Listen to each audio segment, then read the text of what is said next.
अस्सलामु अलैकुम वरहमतुल्लाहि वबरकातुहू। मिली डाइजेस्ट की खुसूसी मुलाकात में आप सबका इस्तकबाल है।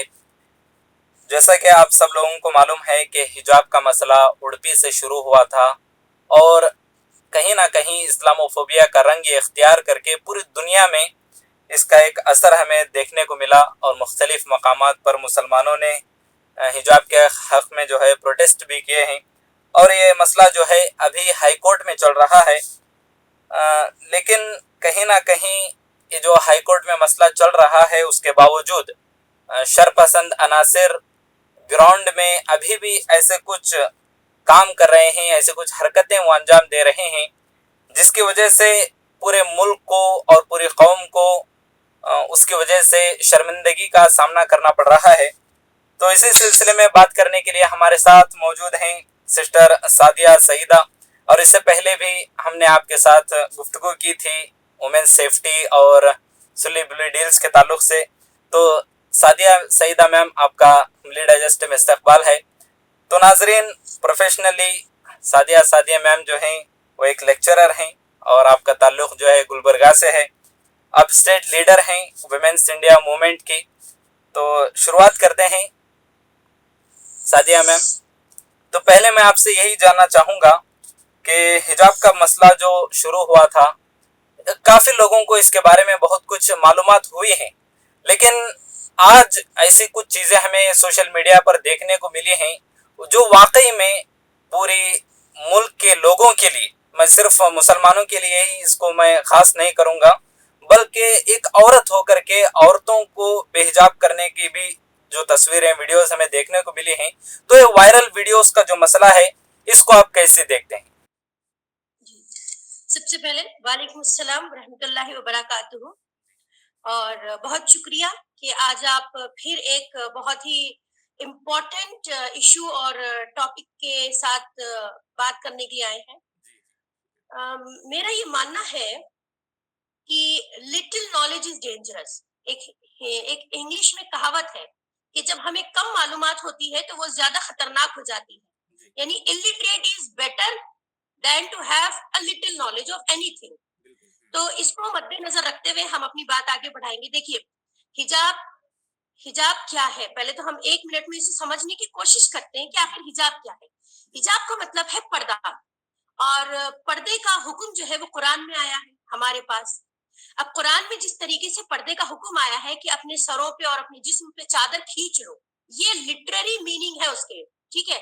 अब इसको जब हम एक्सप्लेनेशन में जाके हदीसों में ढूंढते हैं, जब हमने हुजूर पाक सल्लल्लाहु अलैहि वसल्लम से इसकी डिटेल मालूम करी सहाबा ने, तो क्या सामने आया कि औरतें जो है किसी भी घर की इज्जत होती हैं।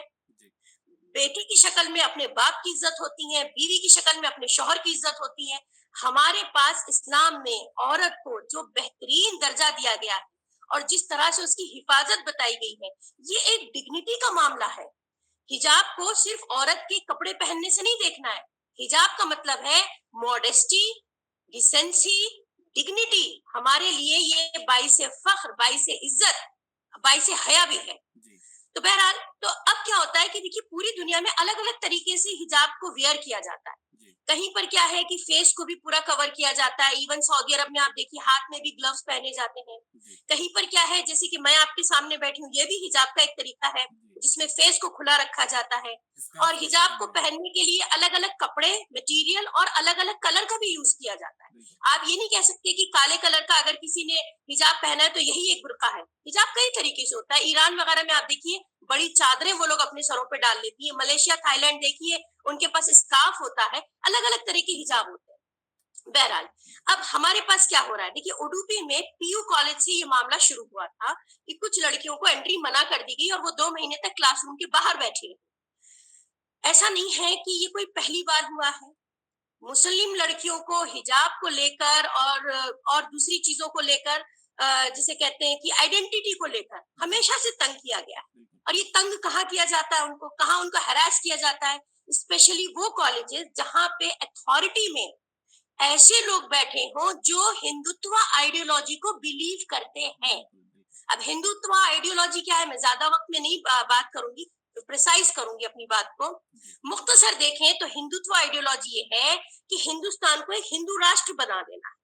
और हिंदू राष्ट्र ऐसा बनाना है जिसमें सिर्फ उनकी अपनी जो भी सोच है वही चलनी चाहिए, और जो दूसरी कौमें रह रही हैं वो उनसे दब के रहें और उनके हिसाब से रहें। यानी हिंदुत्व राष्ट्र जो होगा उसमें कॉन्स्टिट्यूशन नहीं होगा, उसमें लॉ एंड ऑर्डर नहीं होगा, ये अपने तरीके से उसको चलाएंगे।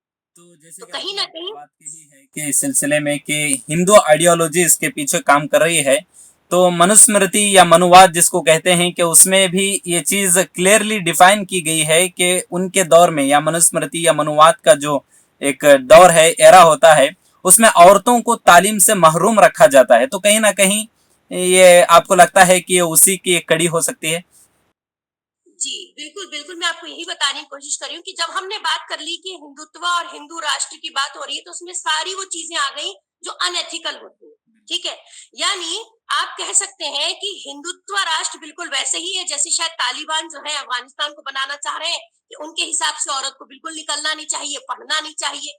देखिए हमारे पास एक बहुत इंपॉर्टेंट पोस्ट रखने वाले मिनिस्टर ने भी और एक एमएलए ने भी ये स्टेटमेंट पास किया कि हमारा हिजाब ओढ़ना जो है इट्स अ तालिबानाइजेशन। वो गलत कह रहे हैं जिन्होंने ये बात कही, एक्चुअली तालिबानाइजेशन तो वो ला रहे हैं।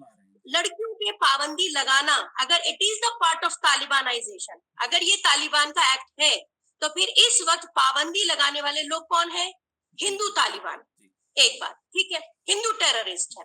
अच्छा, तो हम बात करते हुए आ रहे थे कि जब उडुपी में ये किस्सा शुरू हुआ तो ये अंदर अंदर कहीं दिलों से पक रहा था, और जब अथॉरिटीज को लगा कि वो पावर में है, अब वो अपना आइडियोलॉजी को इम्प्लीमेंट कर सकते, नाफिज कर सकते, तो उन्होंने धीरे से एक कदम ये उठाया कि लड़कियों को बार्ड कर दिया to enter in the classroom, और वहां से फिर ये तूल पकड़ता गया। जाहिर सी बात है ये कोई ऐसी चीज नहीं थी कि जो छुप सके। पहले स्टेट लेवल पे, फिर नेशनल लेवल पे, और अब तो आप देखिए कि इंटरनेशनल लेवल पे। यहाँ तक कि आज सुबह मैंने ट्वीट देखा कि ऑस्ट्रेलिया की जो मुस्लिम काउंसिल है उन्होंने भी, अमेरिका की मुस्लिम काउंसिल ने, फिर जितने भी ह्यूमन राइट्स के वॉच डॉग हैं, जितने भी इंस्टीट्यूशन है दुनिया में, यहाँ तक कि ओआईसी जो है हमारी, हर किसी ने, हर मुल्क ने, हर वो सेंसिबल इंस्टीट्यूशन और ऑर्गेनाइजेशन जो कॉमन सेंस रखते हैं, उन्होंने इसके खिलाफ बात की। तो हिंदुस्तान में मैंने देखा कि द हिंदू पेपर में आ गया 2-3 दिन पहले कि हमारे स्पोक्स पर्सन ने कह दिया कि इट्स माय इंटरनल मतलब के इशू, इसमें आप ना बोले। देखिए एक बात, अगर इंडिया कहता है किसी भी बाहर की कंट्री को या इंस्टीट्यूशन को कि ये हमारा इंटरनल मैटर है, आप ना बोले, तो फिर हिंदुस्तान यूएनओ का मेंबर क्यों है? यूएनओ के मेंबर होने का मतलब ही है कि दुनिया में जहां जिस तरह की भी प्रॉब्लम होगी उसे मिलके सॉल्व किया जाए। ठीक है, तो ये डबल पॉलिसी खेल रहे हैं। ये जिसे कहते हैं कि आप कह सकते हैं कि दोगली बात है कि आप अपनी कंट्री में कुछ कर रहे हैं और यूएनओ में बैठ के आप बड़ी बड़ी बात करते हैं, आप पीस की बात करते हैं, आप डेवलपमेंट की बात करते हैं। बहुत गलत है, ये शर्म की बात है। तो एक चीज तो हम यहीं पे इनको कंडम कर देते हैं। अच्छा, दूसरा देखिए, हिजाब के ऊपर जब इन्होंने बात उठाई तो मैं आपको बताऊं, मैं तो यूपी से बिलोंग करती हूँ। हरियाणा में, पंजाब में, राजस्थान में मैं मुस्लिम्स की बात नहीं कर रही, ये सारी राजपूत ठाकुर जो कम्युनिटीज होती हैं, इनके पास तो इतना ज्यादा फेस कवर करना और हिजाब का और पर्दा करने का मतलब कि उसूल है और रिचुअल है, ट्रेडिशन है कि इनके पास बीवियां शौहर से भी मुंह खोल के मतलब फेस अनकवर करके बात नहीं करती हैं। अपने जवान बच्चों के सामने भी वो घूंघट में रहती हैं। एक बात कह रही हूँ, मगर मैं यहाँ पे एक चीज क्लियर करूं कि हिजाब is not only our right, it is not only our constitutional or fundamental right. Hijab is the part of our religion for which the mandatory, मतलब हमारा ऐसा पार्ट है हिजाब कि जिसके बारे में कुरान में हुक्म है, और जब हमारे पास कुरान में किसी चीज का अल्लाह ताला हुक्म दे देता है तो वो हमारे पास लाजिम हो जाती है। अब अगर आप ये मिसाल देंगे कि कुछ ओढ़ती हैं कुछ नहीं ओढ़ती हैं, तो ये चॉइस का मैटर नहीं है। जो ओढ़ती हैं वो अच्छा कर रही हैं, जो नहीं ओढ़ती हैं यकीनन ये उनकी पर्सनल एक चॉइस है, लेकिन वो गलत कर रही हैं, ये उनकी मर्जी है। उनके सोशियो इकोनॉमिक पॉलिटिकल क्या हालात है हमें नहीं मालूम। तो बहरहाल, अब जैसे मिसाल के तौर पे नमाज फर्ज है हमारे पास, कुरान लोग पढ़ते भी और नहीं भी पढ़ते। हिंदुओं में मुझे एक बात बताइए, मंगलसूत्र पहनना हर शादीशुदा औरत को लाजमी होता है, सिंदूर डालना लाजमी होता है, लेकिन मैं आपको ऐसी 100 भी एग्जाम्पल दे दूंगी जो मेरे साथ काम करती हैं कि वो ना तो मंगलसूत्र पहनती हैं और ना ही मांग में सिंदूर भरती हैं। तो इसका ये मतलब थोड़ी हुआ कि आप जो है उनकी उस चीज पे पाबंदी लगा देंगे। तो लेकिन अभी जो मसला चल रहा है कि ये जो हिजाब का मसला है, हाई कोर्ट में कई दिनों से भी ये केस चल रहा है। लेकिन हाईकोर्ट ने पिछले दिनों जो है एक आर्जी हुक्म सुनाया था कि जो हिजाब पर नहीं बल्कि जो भी रिलीजियस सिंबल्स हैं उसको क्लास में अप्लाई नहीं कर सकते, सभी के लिए रोक थी। लेकिन उसके बावजूद उसमें एक पॉइंट जो जज ने ऐड किया था कि सिर्फ सीडीसी के अंडर आने वाले कॉलेजेस इसमें शामिल होंगे। लेकिन हमें देखने को मिला कि जो भी वीडियोस सोशल मीडिया पर वायरल हुई हैं उसमें मासूम बच्चों को, हाई स्कूल के बच्चों को और यहाँ तक कि टीचर्स तक को जो है हरासा किया गया है। ये चीज आपको कैसे लगी? देखिए, मैं आपको बताऊं, एंटरिम फैसला जो है, एंटरिम का मतलब एक टेम्परेरी फैसला हाई कोर्ट ने इसलिए दे दिया क्योंकि उनको लगा कि पूरा मामला सुनने तक और इसके ऊपर वर्डिक्ट पास होने तक बहुत टाइम लगेगा। तो उतने दिन तक अगर हम बच्चियों को घर बिठा देंगे, कॉलेज बंद कर देंगे, तो ये बहुत लॉस होगा क्योंकि 2 महीने के बाद पीयू सेकेंड ईयर के फाइनल एग्जाम्स। तो इस बात को जहन में रखते हुए हाई कोर्ट ने एक टेम्परेरी फैसला दे दिया। उन्होंने क्या फैसला दिया कि वो पीयू कॉलेजेस जो गवर्नमेंट के अंडर में आते हैं, यानी कि कॉलेज डेवलपमेंट कमेटी के अंडर में आते हैं और जिनके पास कोई यूनिफॉर्म है, वो लोग क्लासेस स्टार्ट करें और उनके पास जितने भी पढ़ने वाले बच्चे हैं, अगर सिख हैं, क्रिश्चियन हैं, हिंदू हैं, बुद्धिस्ट हैं, जैन हैं, पारसी हैं, वो सब कॉलेज आए, लेकिन फॉर द टाइम बीइंग अपनी कोई भी रिलीजियस अटायर को शो ना करें या रिलीजियस अटायर को पहन के ना आए। वो भी कैसे? सिर्फ क्लासरूम के अंदर। अगर मान लीजिए किसी गवर्नमेंट पीयू कॉलेज में गेट के अंदर, कैंपस के अंदर कोई बच्ची हिजाब में घूम रही है, हम उसे नहीं रोक सकते। ऐसा हाई कोर्ट ने फैसले में नहीं लिखा है। सिर्फ क्लासरूम के अंदर बैठने के लिए, ताकि उनको ये महसूस कराना है कि देखो भाई तुम सब इक्वल हो, ठीक है। उन्होंने ये इंटरिम फैसला दिया, एक टेम्परेरी फैसला दिया। स्टिल अभी भी कोर्ट ने कोई फाइनल वर्डिक्ट नहीं दिया है। हाई कोर्ट में अभी मामला चल रहा है। लेकिन इतना बड़ा फैसला आने के बाद भी आप ये देखिए कि स्कूल में जाके छोटी छोटी बच्चियों को तंग किया जा रहा है। इसके पीछे क्या है मैं बताऊं। होता यह है कि जो शर पसंद होते हैं, जब उन्हें हवा मिलती है, जो शर पसंद होते हैं, जब उन्हें बैकअप मिलता है, जब उनको लगता है कि हमें कोई सपोर्ट करने की हमारे पीठ पीछे खड़ा है, तो फिर क्यों ना मजे लूटे जाएं। तो ये एक मजे लूटने का, शैतानी हरकत, शर फैलाने का काम है कि उनको लग रहा है कि डर फैला दो, ठीक है ना, प्रोपोगंडा कर दो, यानी कि इतना प्रोपोगेट कर दो कि हर स्कूल में हम मुस्लिम बच्चियों को देख के नफरत फील आए या हमें हिजाब में देख के लोग हमसे बाइकआउट करने की कोशिश करें।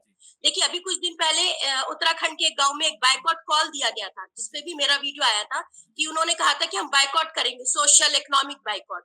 ये उसी का एक पार्ट है, जो तंग किया जा रहा है इंस्टीट्यूशंस में जाके बच्चियों को, ताकि हमारी तरफ से बदगुमान कर दे, हेट फैला दे। एक चीज। दूसरा क्या है कि गवर्नमेंट जो है, और गवर्नमेंट एक मशीनरी है जो स्टेट को चलाती है, उसके जो अलग अलग डिपार्टमेंट्स के रिस्पॉन्सिबल लोग हैं, वो एक्शन में नहीं है, वो एक्टिव नहीं है। उन्होंने अपने आप को पैसिव कर लिया है। लाइक उन्होंने ये कह दिया है कि ठीक है, तुम्हारी मर्जी, जो तुम चाहो करो। तो वो लोग रिस्पॉन्सिबल, फिर जो अथॉरिटी में गंदा माइंडसेट लेके बैठे हुए, गंदी आइडियोलॉजी लेके वो लोग, प्लस सबसे फिर इम्पोर्टेंट आती है हमारी मीडिया। अभी देखिए, हिंदुस्तान की मीडिया 3 तरीके से डिवाइडेड है। एक वो मीडिया है, लाइक आप हैं, अगर मैं आपके एग्जांपल दूं, मिल्ली डाइजेस्ट, अल्हम्दुलिल्लाह आप एक ऐसी मीडिया है जो सिर्फ अपनी जिम्मेदारी निभाते हैं। आपका काम है लोगों तक न्यूज पहुंचाना, लोगों को अवेयर करना, गवर्नमेंट और सिटीजन के बीच में एक पिलर का काम करना, एक ब्रिज का काम करना। एक ये मीडिया होती है। एक वो मीडिया होती है जो सिर्फ एक, जिसे कहते हैं कि रिलैक्स करती है लोगों को कि यहाँ ये चल रहा है, वहां वो चल रहा है, आज आप ये खबर देखिए, कल आप वो खबर देखिए, न्यूट्रल रहती है। ऐसी मीडिया हमारे पास बहुत कम है। और एक तीसरी मीडिया जो 2014 से निकल के आई है, 2014 से जो मीडिया निकल के आई है, ये वो मीडिया है जिसे या तो खरीद लिया गया है, ठीक है, जाहिर सी बात है, खरीदा गया है तो उन्हें पैसे ही दिए गए होंगे या उनको दूसरे तरीके के फेवर दिए गए होंगे। तो ये कुछ ऐसी मीडिया है जिसने सोचा कि हम काम करेंगे गवर्नमेंट का प्रोपोगेशन करना, कि ये गवर्नमेंट अच्छी है, गवर्नमेंट की आइडियोलॉजी अच्छी है। और उन्होंने, जाहिर सी बात है, किसी को हीरो बनाना होगा। जब आप फिल्म बनाते हैं तो एक हीरो होगा और एक विलन होगा। तो उन्होंने गवर्नमेंट को हीरो बनाने का काम किया और हम लोगों को, माइनॉरिटीज को विलन बनाने का काम किया। तो ये जो गंदी खराब मीडिया है, देखिए, ये जर्नलिस्ट नहीं होते हैं। ये जो आपने देखा कि कैमरा लेके बच्ची के पीछे भाग रहा था, उसे चेज कर रहा था, उसे हॉन्ट कर रहा था, लिटरली उसे डरा रहा था, ये मीडिया थोड़ी है, ये तो सर्कस में काम करने वाले जोकर है। जो मीडिया की, जैसे कि आपने अभी बात कही है कि इसमें जैसे कि एक मिसाल आपने दी कि मीडिया के एक बच्ची जो जा रही थी हिजाब पहनकर, उसका बाकायदा पीछा करके उसका वीडियो बनाया गया। और कल की बात है कि गुलबर्गा में भी एक स्कूल में मीडिया के जरिए से लोग वहां पर पहुंचते हैं। जो हिजाब पहनकर बैठी हुई बच्चियां हैं जो कि हाई स्कूल के हैं, वो भी कॉलेज की नहीं हैं, तो बाकायदा उनका वीडियो बनाया जाता है और उनका हिजाब उनसे निकलवा कर उसका भी वीडियो जो है सोशल मीडिया पर वायरल किया जाता है। और वहां पर पुलिस भी मौजूद थी, जहां तक हमें इसकी जो जानकारी हमें मिली है, वहां पर पुलिस भी मौजूद थी। तो पुलिस का इस मामले में और मीडिया का जो इस मामले में किरदार रहा है, वो कहां तक दुरुस्त है? क्या उसको सही मानकर चलेंगे या फिर मीडिया के इसमें कोई खामियां आपको नजर आती हैं? देखिए, पहली बात तो ये कि उन्हें स्कूल में जाना नहीं चाहिए था, क्योंकि हिजाब का जो भी इशू चल रहा है इसमें स्कूल और graduate colleges, post graduate colleges, university, तमाम डिपार्टमेंट इससे बरी हैं। ये इशू या झगड़ा उनसे रिलेटेड है ही नहीं। और 10th तक का जो स्कूल होता है वहां बहुत छोटी बच्चियां पढ़ती हैं, वहां तो कतई कतई किसी तरीके से भी किसी पुलिस वाले को, ये मीडिया को जाना नहीं चाहिए था। लेकिन मैंने अभी आपको क्या कहा, सब एक दूसरे को बैकअप दे रहे हैं। उस इंस्टीट्यूशन का कोई ना कोई ऐसा अथॉरिटी में बैठा है जो गंदा माइंडसेट लेके बैठा है, वो इनको बैकअप दे रहा है। मीडिया को बैकअप पुलिस से मिल रहा है, पुलिस को बैकअप गवर्नमेंट इंस्टीट्यूशन से मिल रहा है। तो जब जाहिर सी बात है कोई भी पावर में इस तरीके से आ जाता है कि हम सब एक दूसरे के साथ हैं, तो फिर उन्हें लगता है कि अब हमारा ही राज है। बहुत शर्म की बात है, बहुत तकलीफ की बात है। हमने इस चीज में एक और चीज नोट की है कि जो भी मसला जहां से शुरू हुआ है, एजुकेशन मिनिस्टर से लेते हुए जो स्कूल के गवर्नमेंट टीचर होती है, वहां तक जो है सारे लोग एक मिशनरी के तरह एक काम में लग गए हैं कि इस मामले में हम सबको आगे आना है, इस चीज के वो खिलाफ खड़ी हो गए हैं। तो आपको इसमें सोची समझी साजिश कोई नजर आती है, या फिर ये अचानक होने वाला कोई मामला है, या इसके पीछे गवर्नमेंट की ही कोई साजिश आपको नजर आ रही है? मैं वन वर्ड में कंक्लूड करूं कि ये सब क्या हो रहा है, this is called Hindu phobia. Hindu राष्ट्र बनाना है, हिंदुत्व आइडियोलॉजी लेके आना है, हिंदू फोबिया इतना दिलों में बिठा देना है कि लोग देखें तो दूसरी कम्युनिटीज अपने आप ही सप्रेस हो जाए। क्योंकि फर्स्ट माइनॉरिटी कम्युनिटी, सबसे पहली हिंदूज के बाद जो बड़ी कम्युनिटी इस मुल्क में है वो हम ही लोग हैं। हमें तो अभी गलत आंकड़े बताए जाते हैं, हमें 20 करोड़ 25 करोड़ कहा जाता है। जी नहीं, हम अल्हम्दुलिल्लाह इससे ज्यादा है, हम बढ़ते ही रहेंगे, हम इंशाल्लाह और बढ़ेंगे। तो देखिए, जुल्म की कोई इंतहा होती ही नहीं है। जुल्म ऐसी चीज है जिसका कभी कोई खात्मा नहीं होता। जुल्म हमेशा जो है वो बढ़ता ही जाता है, अपनी जड़ें पकड़ता ही जाता है। ये सब जो है एक प्लानिंग है जो निकल के अब आ रही, स्ट्रेटेजी है कि कैसे स्टेप बाय स्टेप अभी हमारी लड़कियों के हिजाब पे हमला करेंगे, फिर हमें स्कूल कॉलेजेस के एजुकेशन से वो हमको जो है दूर कर देंगे। उसके बाद धीरे धीरे हम एक जाहिल और बैकवर्ड कौम होके रह जाएंगे, फिर हमसे वोटिंग राइट छीन लिया जाएगा, फिर हम कंप्लीटली पपेट होके रह जाएंगे। तो वही राज करेंगे, कोई आवाज उठाने वाला नहीं होगा। अभी क्या हो रहा है देखिए, हम लोग आवाज उठाते हैं स्टिल। अभी अल्लाह ने हमें बोलने की ताकत दी, अल्हम्दुलिल्लाह। जब तक हमारे जिस्म में खून की आखिरी बूंद है और हमारे मुंह में जुबान है, हम सच को सच बोलते रहेंगे। ये चीज गवर्नमेंट को पसंद नहीं आ रही है कि मुस्लिम औरतें इतनी ज्यादा आगे बड़े बड़े प्लेटफॉर्म्स पे आके बोल रही हैं। उनकी अवेयरनेस इतनी है, उनकी लिटरेसी इतनी है, इनको खत्म करो, इनको कमजोर करो। ये भी है, तो ये सब इनके हिंदू राष्ट्र बनाने का एक पार्ट है। ये अभी कंप्लीट नहीं है। अभी देखिए, कुछ दिन पहले जेनोसाइड की कॉल दी गई थी, उससे भी इसको हवा मिल गई, बूस्ट मिल गया इस सोच को कि अच्छा, अब जब इनका जेनोसाइड ही करना है तो ठीक है, फिर तो इनको तपाओ, इनको परेशान करो। ये सब पार्ट है, ये सब सोची समझी स्ट्रैटेजीज है, और इसमें ऊपर से नीचे तक सब वो लोग शामिल हैं जो इस आइडियोलॉजी में बिलीव करते हैं। सिंपल सी बात है। अब यहाँ पर जो मेन, अगर इस मुद्दे को हम एक इंडिया, एक मुल्क, एक कंट्री में होने वाले मसाइल की तरह अगर हम इस मुद्दे को देखें, तो गवर्नमेंट की ये जिम्मेदारी बनती है कि वो शुरू से इस मसले पर नजर रखे। जहां कहीं भी जो चूक हो रही है, चाहे वो आम लोगों की तरफ से हो या डिपार्टमेंट के अंदर रहने वाले लोगों की तरफ से हो, तो गवर्नेंस को आगे बढ़कर इसमें जो भी खराबियां हैं उसको दूर करने की कोशिश करनी चाहिए। ऐसी कोई भी चीज हमें नजर नहीं आ रही है कहीं भी। तो गवर्नमेंट को यहाँ पर क्या करना चाहिए, और गवर्नमेंट के इसमें किस हद तक इन्वॉल्वमेंट है कि इस मुद्दे को हवा दिया जाए? तो इस सिलसिले में आप क्या कहेंगे? देखिए, नहीं नहीं, सुनिए, आज मैंने देखा कि बहुत सारे एमएलए कर्नाटका के, एमपीज भी हैं उसमें कुछ, उन सब ने ग्रुप बना के एक मेमोरेंडम दिया जाके चीफ मिनिस्टर बम्बई को। मुझे एक बात बताइए, आप कातिल से ही कत्ल की शिकायत कर रहे हैं, आप कातिल से कह रहे हैं कि कत्ल हुआ है। मैं ज्यादा बात क्यों करूंगी, हमारे सामने चीजें साफ हैं। क्या चीफ मिनिस्टर ने हम हिजाब के खिलाफ बयान नहीं दिया? क्या एजुकेशन मिनिस्टर ने हिजाब के खिलाफ बयान नहीं दिया? हम नहीं जानते कि हमारा होम मिनिस्टर अमित शाह किस तरह के बयान देता है। हमें मालूम है कि मोदी जी जो है वो तो उनकी आंखें हमेशा बंद रहती है। जब वो स्टेज पे चढ़ते हैं अपना झूठा भाषण देने के लिए, जुमलेबाजी करने के लिए, तो उनकी आंखें खुल जाती हैं। अदरवाइज उनकी आंखें हमेशा हर इश्यूज पे से बंद रहती हैं। या फिर ऐसा होता है जब मुल्क में कुछ गर्म होता है, हालात खराब होते हैं, तो उनके पास ऑप्शन है, वो किसी दूसरी कंट्री में टहलने चले जाते हैं। ठीक है कि नहीं? तो ये तो एक मैंने पहले ही बता दिया। अब हम ये क्वेश्चन एक रिपीट क्वेश्चन है और जवाब भी रिपीट होगा। Yes, this is all the part of the planning and strategy. ये सब सोची समझी बड़ी साजिश है जो वो कई सालों से जिसे कहते हैं कि सोच के बैठे हुए थे। अब वो स्टेप बाय स्टेप इसको इम्प्लीमेंट कर रहे हैं, लागू कर रहे हैं।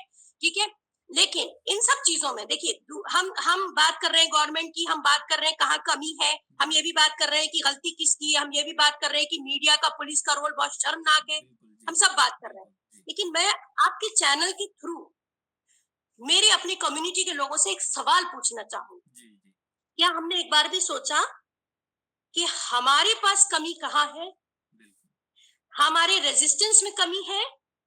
क्या हम अपना बचाव नहीं कर पा रहे हैं?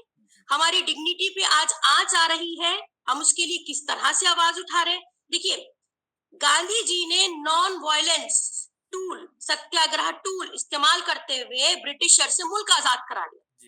तो क्या हम भी उन्हीं टूल्स को यूज करते हुए एक बार फिर इस क्राइम, हिंदू फोबिया, ठीक है, और गंदी आइडियोलॉजी और हेट से पीछा नहीं छुड़ा सकते? तो कहीं ना कहीं वेयर इज अवर स्कॉलर्स, हमारे स्कॉलर्स कहाँ हैं? क्यों नहीं यूनाइट होते? क्यों नहीं एक प्लेटफॉर्म पे आते? एक बात स्कॉलर्स की कही है कि इस सिलसिले में बहुत से स्कॉलर्स से ही, जब स्कॉलर्स की आपने बात कही तो कि एक उनका ये कहना है कि ये बहुत छोटा मुद्दा है हिजाब का, खामखा इसको बड़ा बनाया गया है और हाईकोर्ट को जाने की वजह से जो 2-3 स्कूल का मामला था तो अभी पूरी रियासत के बच्चों के लिए एक मसला बना हुआ है और पूरे मुल्क के जो मुसलमान खवातीन हैं, बच्चे हैं, जो कॉलेज जाने वाले हैं, वो सब परेशान हो गए हैं। आपने क्यों इस मुद्दे को बड़ा बनाया है, ये उनका सवाल है। जी, ठीक है। तो चूंकि मैं कुरान जानती हूँ, बहुत नहीं जानती, I am not a scholar, but मैं जितना भी जानती हूँ, मेरा जितना मुताला, अल्हम्दुलिल्लाह, मैं रामपुर की दरसगाह जामिअतुस सालिहात से आलमियत की डिग्री के साथ वहां से फारिग हुई हूँ। मैं अपनी उस नॉलेज के ऊपर रखते हुए आपको इसका जवाब दूंगी। जितने भी हमारे स्कॉलर्स हैं, अल्हम्दुलिल्लाह, वो सब दाढ़ी रखते हैं। अगर मैं उनसे कहूँ कि दाढ़ी रखना कोई बहुत बड़ा मुद्दा नहीं है, अगर आपसे कहा जाता है कि आप अपनी दाढ़ियां कटवा दीजिए, तो मैं मान लूंगी कि हिजाब भी बहुत बड़ा मुद्दा नहीं है, हम हिजाब पहनना छोड़ देंगे। क्या ये उनको एक्सेप्टेड होगा? जब बात उनकी डिग्निटी पे आएगी, जब बात उनकी मॉडेस्टी पे आएगी, सेल्फ रेस्पेक्ट पे जब हमला होगा, तो उन्हें बर्दाश्त नहीं होगा।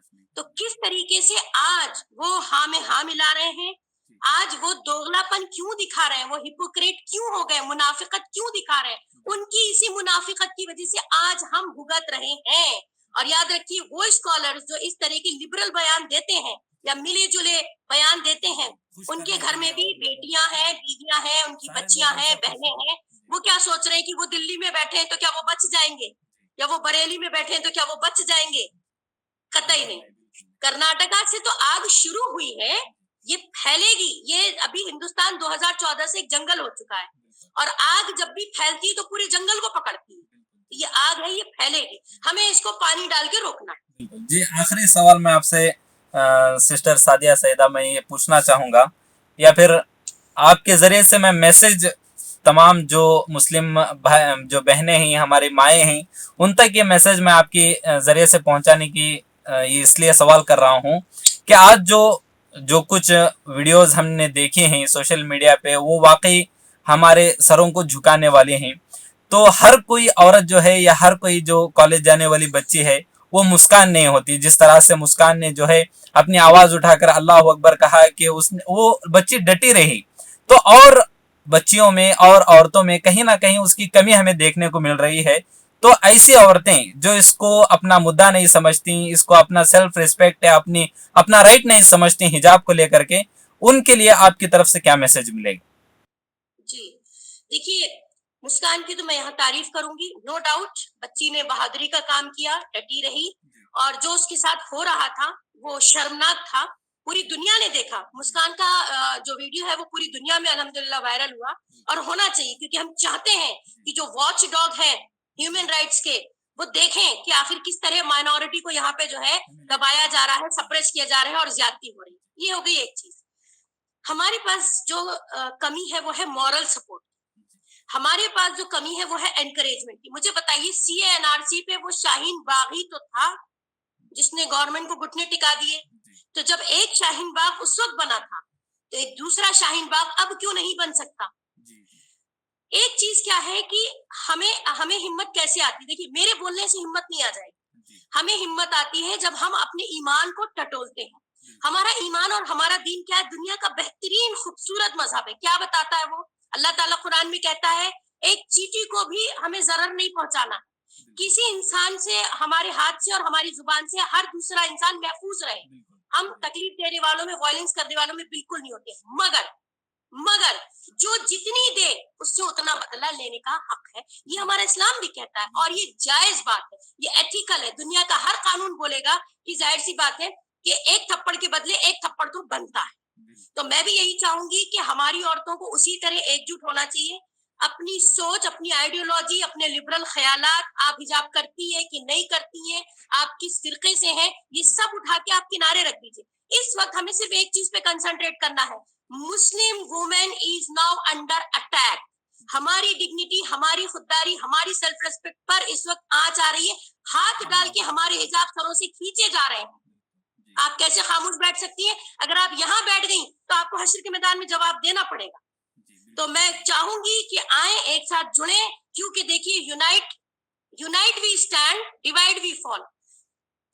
एक साथ जिस दिन हम खड़े हो जाएंगे, हमें तोड़ना बहुत मुश्किल होगा। तो बहुत बहुत शुक्रिया सादिया सईदा मैम, आपने हमें अपना वक्त दिया ताकि जो भी इश्यूज़ हैं मुस्लिम कम्युनिटीज़ के, ख़ास करके औरतों के जो हिजाब के मसले चल रहे हैं, तो इस सिलसिले में आपने बहुत कुछ अपनी जो भी मालूमात हैं हमारे साथ शेयर की।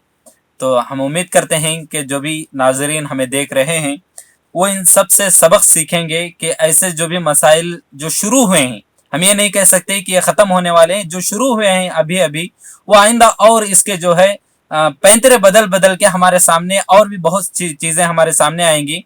तो इस चीज़ को ध्यान में रखते हुए हमें इन बातों को ख्याल रखना चाहिए और इसी के ख़िलाफ़ हमें आवाज़ उठानी चाहिए। और अभी से अगर हम इसके ख़िलाफ़ आवाज़ उठाएंगे तो हो सकता है कि ये चीज़ को हम अभी भी काबू कर सकते हैं। तो ऐसा नहीं होना चाहिए कि इसके पीछे कुछ भी मसला नहीं है या कोई मुद्दा ही नहीं है और अभी भी खुश फहमी में अगर हम हैं, तो ये हमारे लिए, हमारे आने वाली जनरेशन के लिए और आगे आने वाली जो भी हमारे नस्लें हैं, उन सब को इसके जो भी बुराइयां हैं, जो भी खराबी है, उनको भुगतना पड़ सकता है। तो उम्मीद करता हूं कि आपको ये प्रोग्राम देखने में बहुत खुशी हुई होगी और बहुत अच्छा लगा होगा। तो इसी के साथ मैं इस प्रोग्राम को ख़त्म करता हूं और आखिर में एक और मरतबा मैं सादिया सईदा मैम का शुक्रिया अदा करता हूं और इसी के साथ अस्सलाम वालेकुम। वालेकुम अस्सलाम।